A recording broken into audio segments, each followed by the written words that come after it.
Assalamualaikum warahmatullahi wabarakatuh. Perkenalkan, nama saya Widya Astuti dengan NIM 2457201024. Kali ini saya akan menjelaskan tentang jawaban PAS mata kuliah Statistika dengan dosen pengampu Ibu Siti Komaria, SPD, MPD. Baik, langsung saja teman-teman bisa kita lihat pada slide 1,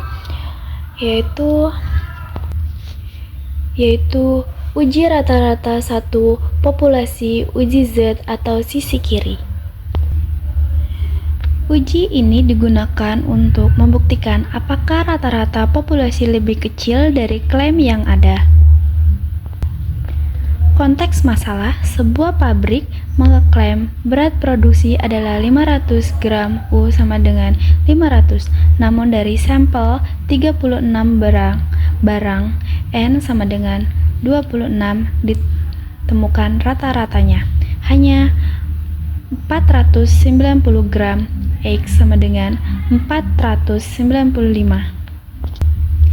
Hipotesis H0 U sama dengan 500, berat produksi sesuai klaim.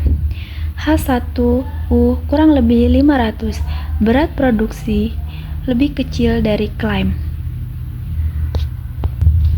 Nilai krisis dan tarif signifikasi A sama dengan 0,05.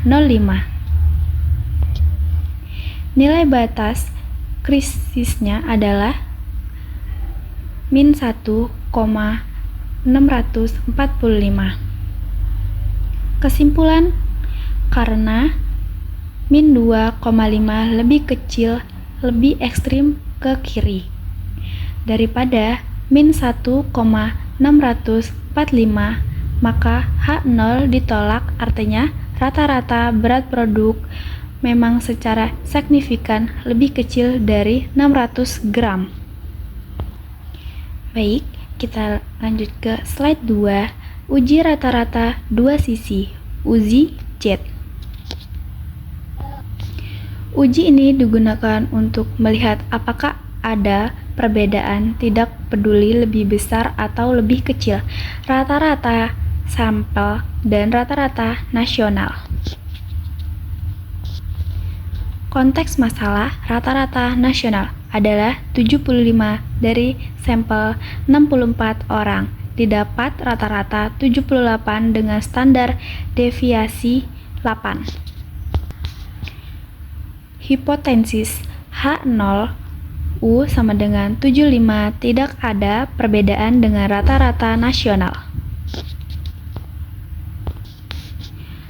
H1 U 75, ada perbedaan signifikan dengan rata-rata nasional.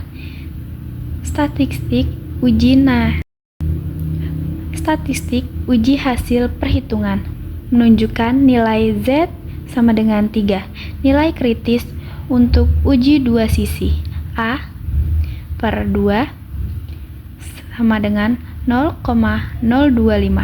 Batasan adalah 1,96. Kesimpulan, karena nilai 3 lebih dari 1,96, maka H0 ditolak. Kesimpulannya, terdapat perbedaan yang nyata antara hasil sampel dan rata-rata nasional.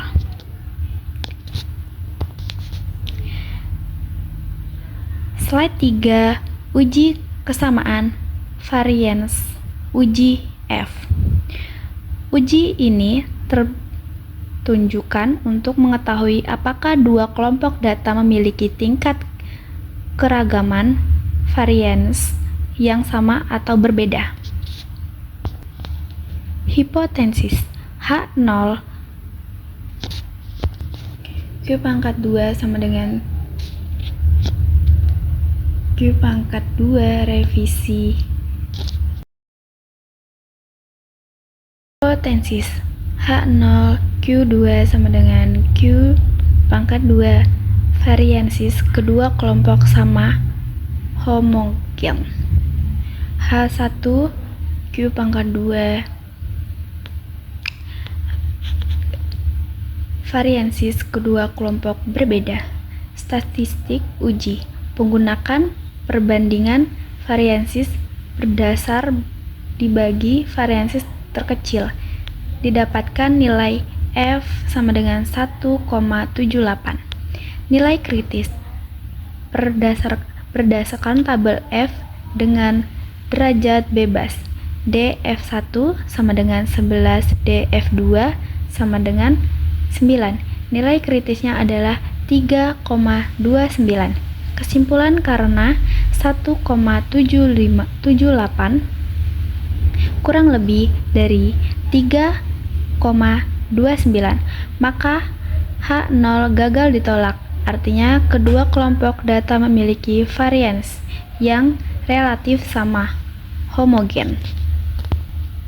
Slide 4 yaitu regresi linear sederhana. Bagian ini menjelaskan hubungan sebab akibat antara variabel bebas jam belajar dan variabel terkait nilai-nilai.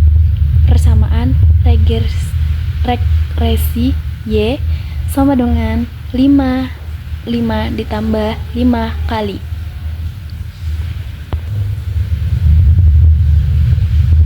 Interpotensi koefisien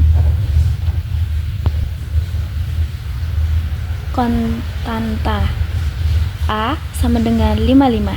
Jika jam belajar adalah 0, maka prediksi nilai ujian adalah 55. Koefisien B sama dengan 5. Setiap penambahan jam 1 belajar, maka nilai uji diprediksi meningkat rata-rata sebesar 5 poin. Uji signifikasi, uji T, digunakan untuk menguji apakah pengaruh jam belajar terhadap nilai itu nyata atau hanya kebetulan. Berdasarkan hasil H0 ditolak, yang berarti jam belajar berpengaruh secara signifikan terhadap nilai ujian. Sekian dari saya. Assalamualaikum warahmatullahi wabarakatuh.